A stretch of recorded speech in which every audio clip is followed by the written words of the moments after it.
Hello everyone, this is Utkarsh Shukla from Utkarsh education. Pedagogy series के आज के lecture में हम पढ़ेंगे कि जो शैक्षिक अनुसंधान है उनकी प्रमुख विधियां कौन कौन सी हैं। साथ ही हम शैक्षिक मनोविज्ञान के इतिहास के बारे में भी थोड़ा जानेंगे। इस सीरीज़ से आपको पैडागोजी से संबंधित हर जानकारी मेरे खुद के हैंड रिटन नोट्स से मैं आपको पढ़ाऊँगा, जिससे आप किसी भी एग्ज़ाम में बैठे हों, सीटेट, यूपीटेट, केवीएस या किसी भी अन्य एग्ज़ाम में जिसमें पैडागोजी के क्वेश्चन आते हों, बाल विकास के क्वेश्चन आते हों, आपको सारी तैयारी इस एक सीरीज़ से हो जाएगी। अगर आपको पसंद आए then please subscribe my YouTube channel and support me. Subscribing the YouTube channel is very free, इसमें आपका कुछ जाएगा नहीं। आइए अब बिना समय बर्बाद किए पढ़ना शुरू करते हैं। सबसे पहले हम शैक्षिक मनोविज्ञान के इतिहास के बारे में कुछ महत्वपूर्ण बातें समझेंगे। देखो, सबसे पहले शैक्षिक मनोविज्ञान का प्रारंभ माना जाएगा 1914 से, जब जेबी वाटसन, जो व्यवहारवाद के नेता कहे जाते हैं, उनका एक छात्र था थार्नडाइक। आगे चल के आप इन सब के बारे में भी अच्छे से पढ़ेंगे कि इन्होंने कौन कौन से सिद्धांत दिए। इसने पशुओं पर कई सारे प्रयोग किए और उन प्रयोगों के बाद शैक्षिक मनोविज्ञान पे एक बड़ी पुस्तक लिखी जो 3 भागों में छपी।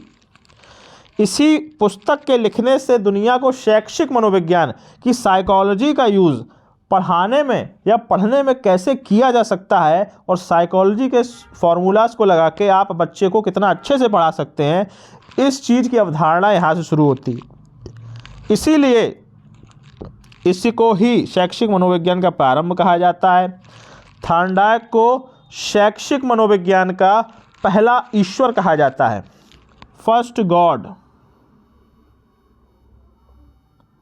पहले ईश्वर ये माने जाते हैं शैक्षिक मनोविज्ञान के। इन्होंने ही बहुत सारे नियम दिए हैं, जिसमें 3 तो बहुत अच्छे हैं ही, अभ्यास का नियम, तत्परता का नियम और निरंतरता का नियम। आगे चल के ये सब आप पढ़ेंगे, पर कुछ महत्वपूर्ण बातें यहीं से याद कर लो कि होमवर्क की जो कॉन्सेप्ट है ये सारा कुछ थार्नडाइक ने ही शुरू किया। और पास होने पे पुरस्कार मिलेगा तुमको, वार्षिकोत्सव में जो पुरस्कार मिलते हैं, और पास ना होने पे दंड मिलना। आप फेल हो जाएंगे तो या तो आपकी क्लास पीछे कर दी जाएगी या आपको पनिशमेंट दी जाएगी। ये सब भी थार्नडाइक ने ही समझाए थे, ठीक है। अब थार्नडाइक ने ये सब दिखाया था पशुओं के व्यवहारों को अच्छे से समझकर। इस बात से ही एक वैज्ञानिक थे जॉन डीवी, उनको दिक्कत थी, ठीक है। जॉन डीवी ने ये कहा, देखो कि यार तुम पशुओं के बारे में जानकारी लेके, पशुओं पे प्रयोग करके जो डेटा लाए हो उसको तुम बच्चों पे कैसे लगा सकते हो? क्या हम लोग पशुओं से अच्छे नहीं हैं? क्या हम में और पशुओं में कोई अंतर नहीं है? इसीलिए उन्होंने अपने तरीके से पढ़ाने के लिए कई सारे प्रायोगिक विद्यालय खोले, जिसमें उन्होंने नई नई विधियाँ, देखो थार्नडाइक थे सिंपल पढ़ाने वाले, पुरस्कार दंड वाले। इन्होंने प्रोजेक्ट विधि, भ्रमण विधि, रोल प्ले विधि, 50 प्रयोगों से जॉन डीवी ने कई सारे प्रयोग करके बच्चों को पढ़ाना शुरू किया। इसी कारण से ये प्रगतिशील शिक्षा, समावेशी शिक्षा और बाल केंद्रित शिक्षा, ये सारी चीज़ें आपको अगर कही जाए कि किस वैज्ञानिक ने सबसे पहले कहीं, तो जॉन डीवी या ड्यूवी का नाम आप लगाएंगे। ऑब्वियसली ये सब अभी की बातें हैं। अगर तुम लोग अपने इतिहास में चले जाओ, चाणक्य की अर्थशास्त्र में चले जाओ, या और जो शिक्षा के हम लोगों के ग्रंथ हैं भारतीयों के, उनमें तुमको ये सब बातें बहुत पहले से ही मिल जाएंगी। पर अभी की बात कही जाए अगर मॉडर्न टाइम में, तो जॉन डीवी ने ये सब शुरू किया है। अब आओ विभिन्न अनुसंधान पद्धतियों के बारे में। देखो, अनुसंधान हमको क्यों करने हैं? सिंपल सी बात है। देखो, अनुसंधान की सबसे बड़ी दिक्कत ये है कि अगर तुमको कोई नई विधि बतानी है, तुमको सिलेबस का डिस्कशन करना है कि क्या सिलेबस रखा जाए, अगर तुम किसी किताब को छापने जा रहे हो, या मुझे ही जैसे ये डिस्कस करना हो कि आज मैं ये पढ़ाऊँगा, उन सब के लिए थोड़ा बहुत तो रिसर्च करना पड़ेगा ना। ऐसा ही थोड़ी है कि मैं कुछ भी खोल के पन्ना शुरू कर दूँ पढ़ाना, ठीक है। तो अनुसंधान की जो कई सारी पद्धतियाँ हैं जो तुम लोगों को आती हैं कि किसी बच्चे को इस तरह की दिक्कत है, क्या करोगे, किस विधि का प्रयोग करोगे, वगैरह वगैरह, या फिर इस विषय के इस टॉपिक को कैसे पढ़ाओगे, किस विधि के द्वारा, इन सभी चीज़ों को तुम आज इस लेक्चर में, इस विधियों के सेक्शन में समझोगे, ठीक है। ये नोट्स कंप्लीट नोट्स हैं, इसके बाहर किसी पेपर में नहीं आएगा, कोई भी उठा लो पैडागोजी का। सबसे पहले तो 3 चीज़ें समझो कि किसी भी रिसर्च का 3 जो पिलर है वो कौन कौन सा है। पहला है ऑब्जेक्टिविटी, वस्तुनिष्ठता। इसका मतलब होता है कि अगर मैं कोई प्रैक्टिकल करूं और मेरा कुछ रिज़ल्ट आएगा, फिर तुम कुछ प्रैक्टिकल करो तो तुम्हारा रिजल्ट भी उस स्थिति में वही आना चाहिए या उसके आसपास आए। जैसे कि तुम लोग फर्स्ट ईयर इंटर में प्रयोग किए होगे फिजिक्स केमिस्ट्री बायोलॉजी के। तो फिजिक्स में तुम जैसे लेंस की फोकस दूरी का प्रैक्टिकल किए, तो अब किसी की फोकस दूरी 20 सेंटीमीटर आ रही है, उसके बाद उसी लेंस की फोकस दूरी पर किसी और प्रैक्टिकल कोई और करता है तो उसकी 50 नहीं आनी चाहिए, 20.1 चल जाएगा, 20.2 चल जाएगा, उसी के आसपास रहनी चाहिए।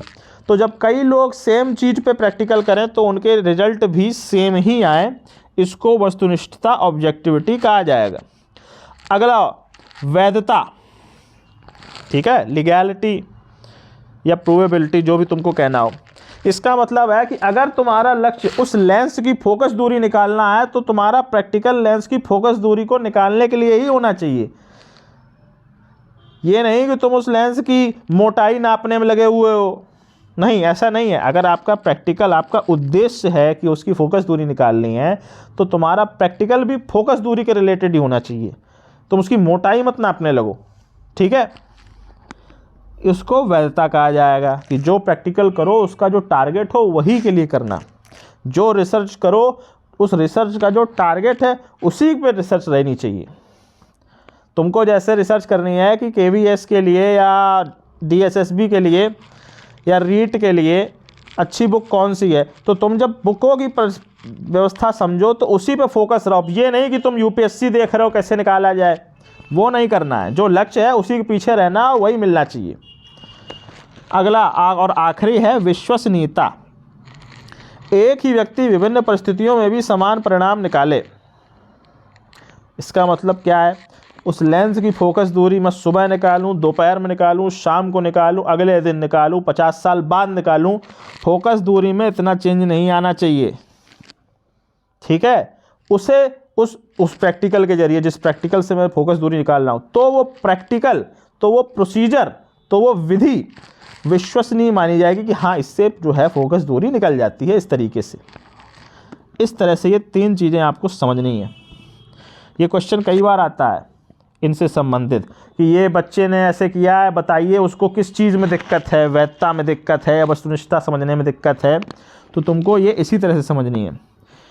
अब आओ अनुसंधान। देखो, अनुसंधान एक वर्णनात्मक अनुसंधान का मतलब होता है कि जब कोई रिसर्च करो तो उसके बारे में तुम लोग जो डिटेल्ड समरी बनाओगे, जो रिसर्च पेपर बनाओगे या ये नोट्स ही ले लो, ये डिटेल्ड हैं, डिस्क्रिप्टिव हैं, कई सारी चीज़ें लिखी हुई हैं।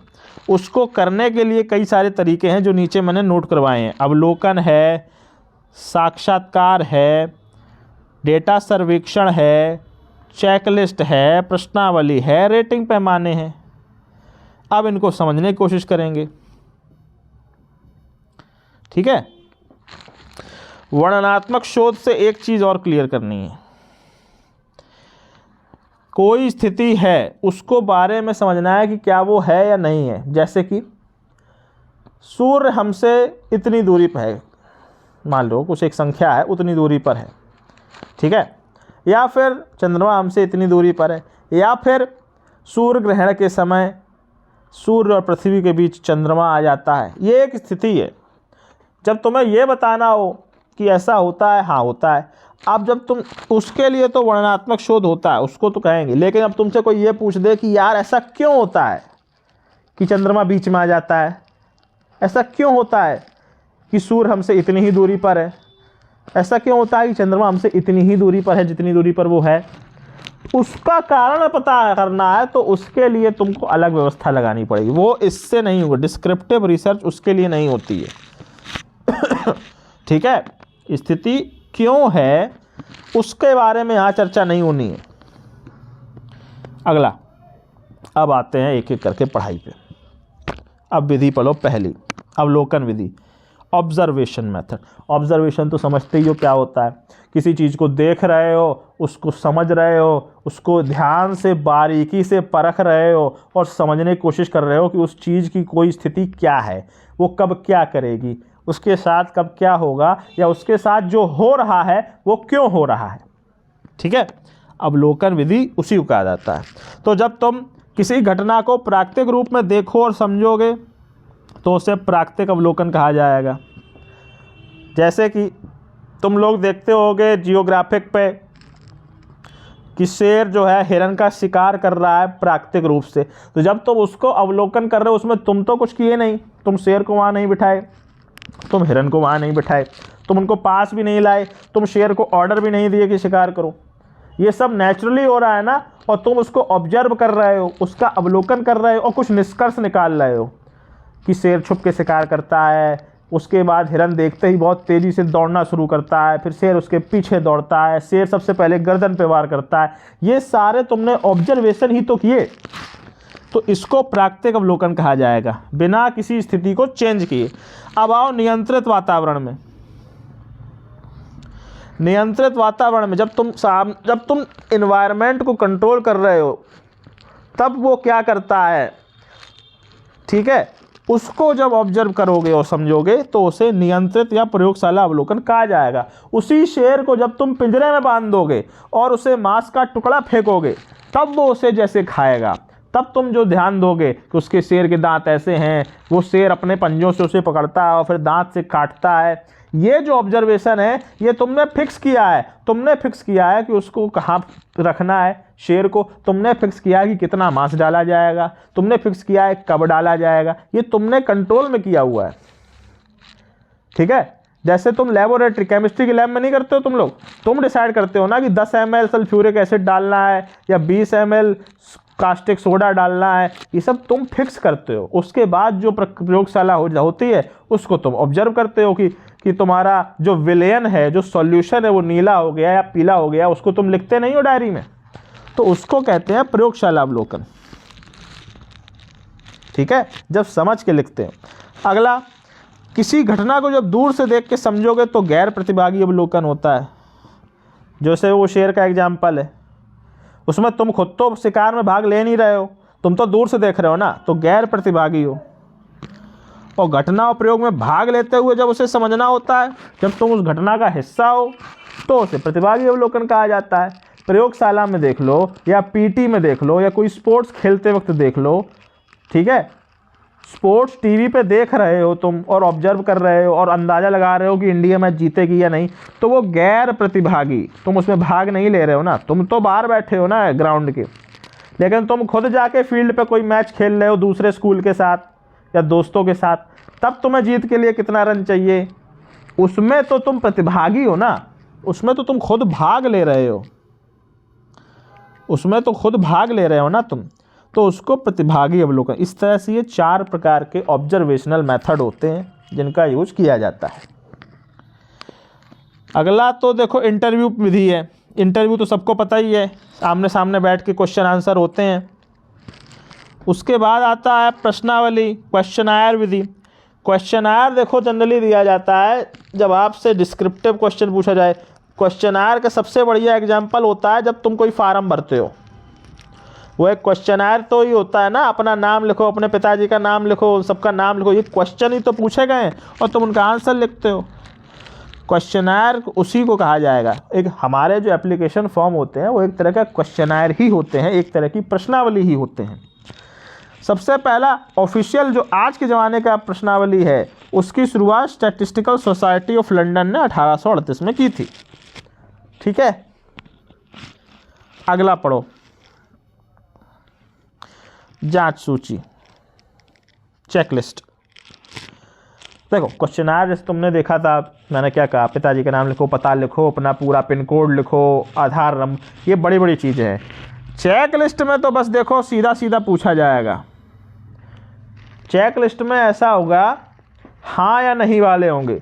तुम बीच में जो फार्म भरते वक्त ये देखते हो ना कि क्या आप उत्तर प्रदेश के निवासी हैं, हाँ या ना, क्या आप एक्स सर्विसमैन हैं, हाँ या ना, क्या आप SC OBC ST हैं, हाँ या ना, उस हिस्से को चेकलिस्ट कहा जाता है कि वो चेक कर रहा है आपसे ऑलरेडी। ठीक है, उसे चेकलिस्ट कहा जाता है। जब हाँ या ना हो, स्पष्ट आंसर उसको चाहिए हो। ठीक है, अब आया रेटिंग स्केल। देखो हाँ या ना से देखो इतना अंदाज़ा पता नहीं। जैसे अब तुमसे कोई पूछते कि क्या तुम्हें भूख लगी है, तो या तो ऐसा तो है नहीं बहुत ही ज़ोर से भूख लगी हो तभी हाँ बोलोगे, और कतई भूख ना लगी हो तभी नहीं बोलोगे। हाँ या ना में इसको तो बांट नहीं सकते, कितना भूख लगी है, थोड़ा भूख लगी है, ज़्यादा भूख लगी है। या फिर तुमसे कोई पूछते कि सर कितना पानी लाएं आपके लिए, आपको प्यास लगी है, तो पूरा पानी लाओगे, थोड़ा पानी लाओगे, उसमें तो फिर कैटेगरी बट जाएगी ना। उस कैटेगरी को बांटने के लिए ही रेटिंग स्केल का यूज होता है। ठीक है, रेटिंग स्केल का सबसे अच्छा एग्जाम्पल है जोमेटो स्विगी। तुमको जब भी कहीं से तुम ऑर्डर किए हो, अमेजन प्राइम से, फ्लिपकार्ट से, जोमेटो, किसी भी ऑनलाइन से तुम करोगे, तो सबसे पहले तो वो पूछता है कि भाई ऑर्डर कैसा लगा, अच्छा या बुरा। तो तुम हाँ या ना में पेल दोगे उसका आंसर। फिर उसके बाद पूछता है कितना अच्छा लगा। डिलीवरी बॉय आपको रेटिंग कर दीजिए, तो डिलीवरी बॉय की रेटिंग तुम 5 स्टार के अंदर करते हो ना, ओला ऊबर में भी यही करते हो, रेटिंग जो होती है। तो उसमें तुम 5 में से कुछ भी एक रेटिंग 3 स्टार दे दिए, 4 स्टार दे दिए, कितनी भी रेटिंग दे सकते हो। तो बट गया ना, केवल अत्यधिक बुरा और अत्यधिक अच्छे में तो नहीं बांट दिए ना तुम उसको बीच में भी जगह दिए हो। उसी को रेटिंग स्केल कहा जाता है। सर्वेक्षण जैसा कि वो तो सिंपल है, बड़ी आबादी का सर्वे करना है। हमारी जनगणना में प्राइमरी टीचरों की जो ड्यूटी लगती है उस सबको सर्वेक्षण ही कहा जाएगा, सर्वे। अगला है केस स्टडी। केस स्टडी देखो होती है पूरे देश की, कभी नहीं होती वैसे, मतलब बड़े हो सकती है, ऐसी बात नहीं है। किसी एक घटना को जब तुम्हें बारीकी से समझना हो तो उसकी केस स्टडी की जाती है। पुलवामा में हमला हुआ है, अगर तुम्हें इसकी घटना की अच्छे से जांच करनी है तो उसको केस स्टडी ही बोला जाएगा। कहाँ से हमला हुआ, किसने हमला किया, कैसे हमला किया, उसके उद्देश्य क्या थे, लॉस क्या हुआ, उसी एक घटना से संबंधित हर जानकारी जब अच्छे से समझी जाती है, लिखी जाती है, नोट की जाती है, और उसके बाद उसको एनालाइज किया जाएगा, उसको केस स्टडी में डाला जाता है जब कोई एक घटना हो जाती है। जनरली जो कॉम्प्रिहेंशन के सवाल तुम्हारे आते हैं ना, पैसेज वाले, वो एक केस स्टडी का ही बहुत छोटा सा हिस्सा होते हैं। अगला कार्यात्मक शोध, एक्शन रिसर्च। देखो कोई एक्शन रिसर्च का मतलब होता है कि जब तुम्हें कोई स्पेसिफिक प्रॉब्लम का सॉल्यूशन समझने के लिए रिसर्च करनी हो। तो केस स्टडी थी कि किसी घटना, व्यक्ति पे केस स्टडी हो रही है, किसी प्रॉब्लम को सॉल्यूशन पाने के लिए जब तुम कुछ रिसर्च करते हो तो उसे कार्यात्मक शोध कहा जाता है। मास्टर जनरली ये तब करता है जब किसी बच्चे को किसी एक विशेष टॉपिक में प्रॉब्लम आ रही हो। तुम में से किसी को मान लो प्रॉब्लम आ रही है कि सर मुझे मैथ में जो है लाभ हानि वाले सवाल नहीं आते हैं, तो उस एक चीज़ को चेंज करने के लिए कि तुम्हें वो सवाल आ जाएं जो मैं करूँगा, उसको एक्शन रिसर्च में कहा जाएगा। पहले मैं तुम्हारे बारे में समझूंगा कि तुम्हारे क्यों नहीं आ रहे हैं, क्या गणित कमाई कमज़ोर है, गुणा भाग नहीं आ रहा है, सूत्र समझ में नहीं आ रहे हैं, उसके बाद मैं तुम्हें वो अच्छे से पढ़ा दूंगा। ठीक है, उतना ही हिस्सा जितना तुम्हें नहीं आ रहा है और तुम्हारा काम हो जाएगा। इसीलिए जो उपचारात्मक शिक्षण है जो तुम आगे बहुत सुनोगे, नैदानिक शिक्षण है या रचनात्मक मूल्यांकन है, ये सब एक्शन रिसर्च का ही एक हिस्सा है। ये सारे शब्द बहुत इंपॉर्टेंट है, दिमाग में रखना, आगे चल के इनको भी अच्छे से समझाया जाएगा, टेंशन मत लेना। अगला एक कॉन्सेप्ट दिमाग में रखना, आइडियल कॉन्सेप्ट। एग्जाम में जीता यही पूछ दिया जाता है कि आइडियल कॉन्सेप्ट में डी से क्या समझते हैं आप, और 4 ऑप्शन दिए होंगे, तो वो मैं तुम्हें यहाँ से समझा रहा हूँ। आइडेंटिफाई द प्रॉब्लम, प्रॉब्लम को पता करो कहाँ है। उसके बाद उस प्रॉब्लम को दूर करने के लिए एक प्लान बनाओ। प्लान बन गया है, उस प्लान में जो जो सॉल्यूशन है उनको एक्सप्लोर करो कि और अच्छे सॉल्यूशन मिल सकते हैं क्या, कोई जल्दी और सॉल्यूशन मिल जाएगा। उसके बाद उस सॉल्यूशन को अच्छे से अप्लाई कर दिए और फिर एनालाइज किया कि कितना प्रॉब्लम सॉल्व हुआ तुम्हारा। सॉल्यूशन अप्लाई कर दिए तो फिर एनालाइज भी तो किए कि अब वो प्रॉब्लम आ रही है क्या, और जब एनालाइज हो गया उसके बाद तुमने फिर से समझा कि अब क्या करना है आगे चल के। पीछे देखो, मान लो अप्लाई एनालाइज करने के बाद पता चला कि प्रॉब्लम दूर नहीं हुई, तो तुम वापस आइडेंटिफाई, तो फिर तुम डेवलप अ प्लान पे वापस पहुंचोगे, आइडेंटिफाई पे नहीं पहुंचोगे। रिपीट कर देता हूं मैं, यहाँ से तुम एल से डी पे पहुँचोगे, आई पे नहीं। आइडेंटिटी प्रॉब्लम तो आइडेंटिफाई हो चुकी है, अब प्लान डेवलप करना है बार बार, जब तक वो सही ना हो जाए। तो लुक बैक एंड इम्प्रूव से वहाँ पहुँचोगे तुम लोग। प्रायोगिक अनुसंधान सिंपल है।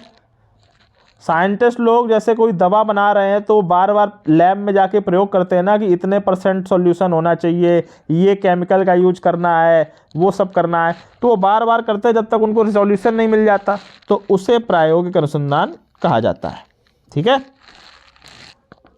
अगला सह संबंधी अनुसंधान, कोऑपरेटिव या कोरिलेटिव रिसर्च।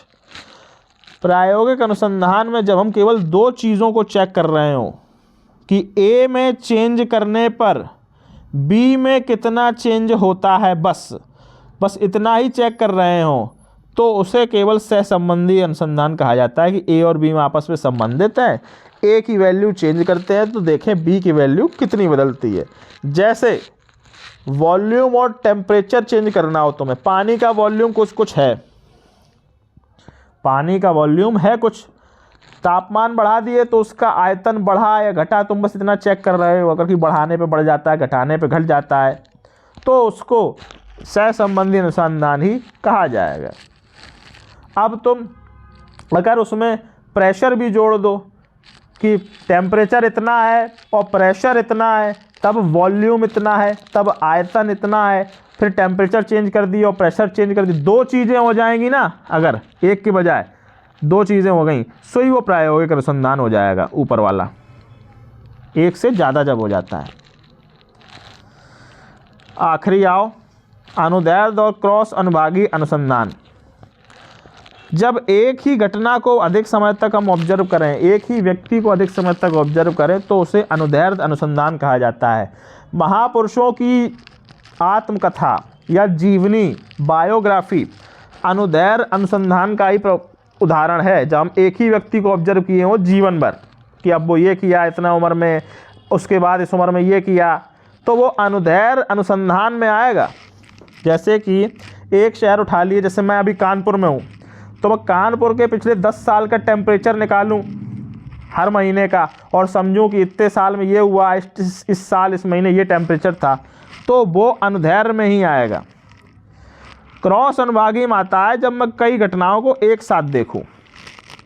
उसका मतलब क्या है, तुम पूरे भारत में, तुम लोग देखे होगे ना, जब न्यूज़ में आज का वातावरण, आज का मौसम बताया जाता है, तो ऐसे ही तो बताया जाता है कि दिल्ली में आज इतनी सर्दी पड़ रही है, उसके बाद वो कोलकाता की सर्दी बताता है, उसके बाद वो तमिलनाडु बताएगा, फिर गुजरात का बताएगा, पूरे देश का इसी तरह से बताया जाता है ना कि आज दिल्ली में 20 डिग्री ताप है, आज लखनऊ में, उसके बाद बताएगा लखनऊ में 50 डिग्री, ऐसे करके बताएगा। तो एक ही दिन का तापमान बताया गया है जगह जगह का, उसको कहा जाता है क्रॉस अनुभागीय अनुसंधान। ठीक है, इस तरह से अनुसंधान के ये 50 तरीके हैं। इन सभी तरीकों को मैंने अपने पूरी प्रयास के द्वारा अच्छे से समझाया है।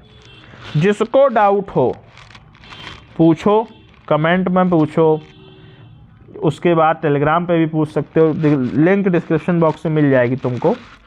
ये सीरीज़ फॉलो करते रहना, इन नोट्स को बनाते रहना, तुम्हारा काम हो जाएगा, तुमको और कुछ नहीं पढ़ना है कहीं से। Please subscribe my YouTube channel और अपने दोस्तों से भी कहिए जिससे मुझे सपोर्ट मिल सके। Thank you very much. जय हिंद।